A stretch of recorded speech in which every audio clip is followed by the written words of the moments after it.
Good morning, it's Manager Critic Monday. Today we're talking about, is your critic taking the joy out of life? Something that's been really coming up in conversations with many of our clients over the last couple of weeks is that how the repetitiveness and the continue same routine, the sort of Groundhog Day of lockdown is really affecting their mood and the joy they're getting from life. So things that they really enjoy doing normally, they're finding sort of mundane and repetitive. So I want to talk about that today, and it's remembering a couple of things about the brain. First and foremost, the brain is always in conflict with itself around change. So part of the brain wants things to stay the same because it wants to be able to predict what's going to happen to keep you safe, and so it likes stability, it likes certainty. The other part of the brain though likes to learn, it likes to grow, it likes to problem solve, so it's looking for new patterns, it's looking for repetition, it's looking for new information. So when things stay the same for too long and it's got nothing to do, it hasn't got any work, it becomes unsettled. So one of the things to really remember right now is that if you are getting bored or you're feeling mundane about stuff, it's sometimes about changing the way that you do it rather than changing what you're doing, just to give your brain a different approach, to give yourself a different perspective. So that's one thing to think about. Now, I also talk about in the 7 Steps to Clarity from the Manager Critic book, From Overwhelmed to Clarity, I talk about the first step being curiosity. The other thing that's really come up for me is actually about, I think it was September last year, I was in a session with my trainer and mentor, and she said to me, "Oh, we're having so much joy here." And right there in that moment, I was like, no, I'm not. Now, because for her it was a joy, it was changing, I was really being stretched outside my comfort zone. And so I didn't associate the word joy with it. And so one of the things I want you to think about today is, first of all, getting back to that state of curiosity. If you're feeling like there's not much joy in life right now, you have to be able to settle your brain state. You have to reassure your own system. So when I talk about Manager Critic, it's about how do you talk to yourself? What kind of questions are you asking yourself? So if your system's going, there's not much joy in life right now, the first question is, what would you like to have happen? And if I make the assumption that what you want is to have more joy, then I want you to think about now, what does joy mean to you? And that's something that we've been exploring at the Do Delegate or Ditch Academy. We've been going, actually, if our critic is moaning that we're not having much joy, what do we actually mean by joy? And it wasn't until I was sort of had this moment where I found myself going, well, this isn't much joy, that I started to pay attention to my self-talk, started paying attention over the last few months, what was happening. And so for me, joy is something that is ignited by something outside of me, and it's usually evoking a memory or a form of connection. So I get joy when somebody else says something that reminds me of a memory, it reminds me of something that I love doing, something that made me really happy, which is really weird for me. I discovered when it talks about the A on the attention process, is joy is ignited in this moment from reflection and from memory, but I don't necessarily experience in the moment going, oh my gosh, this is absolute joy, or at least I thought so.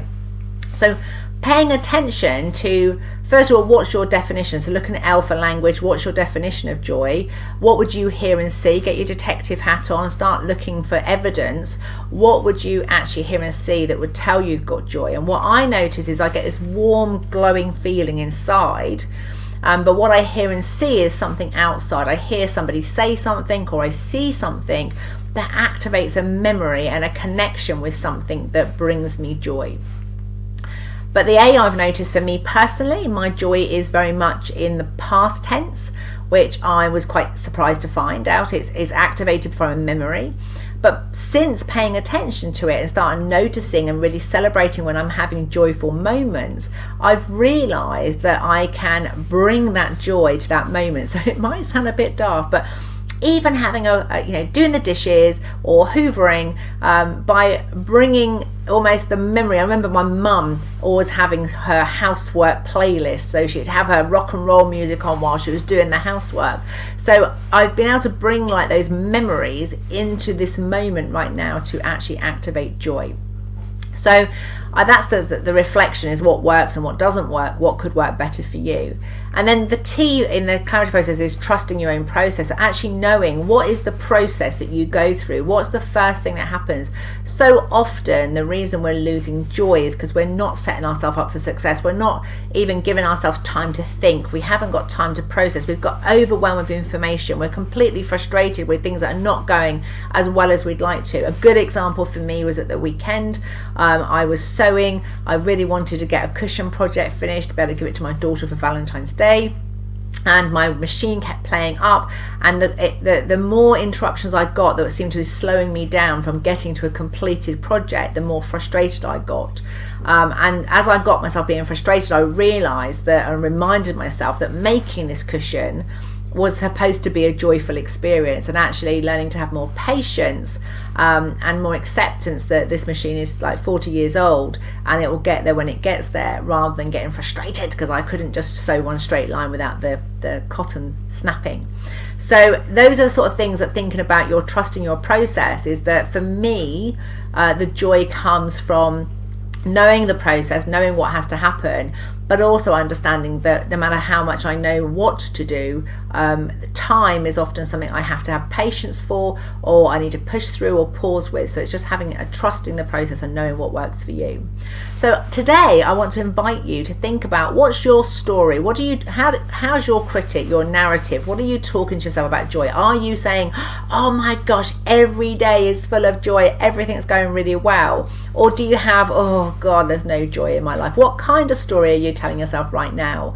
And just check whether that story is serving you to have more joy in your life or not. And if it's not, here's the opportunity to go back through the clarity process and go, if that story's not serving you, ask yourself the question, what would you like to have happen? Or when joy's like what? Or what works to have joy in your life? Start thinking from a curiosity point of view, and then get curious about the language. Notice where your attention is. Start to reflect on what worked in the past, what could work better, and then start to really know whether you're trusting your own process, and then change your story. If you'd like to find out more about having joy in your life, we are running a 2-hour session on the 18th of February this week from 2 till 4, and I have popped the link in the comment above. Please check it out and come and join Sarah and I, where we will spend 2 hours exploring joy for yous like what, and how do you have more of it in your life. Hope this has been useful to you. Please like, subscribe, comment, and give me some feedback to let me know whether these videos are useful to you. Thank you for listening today. See you soon.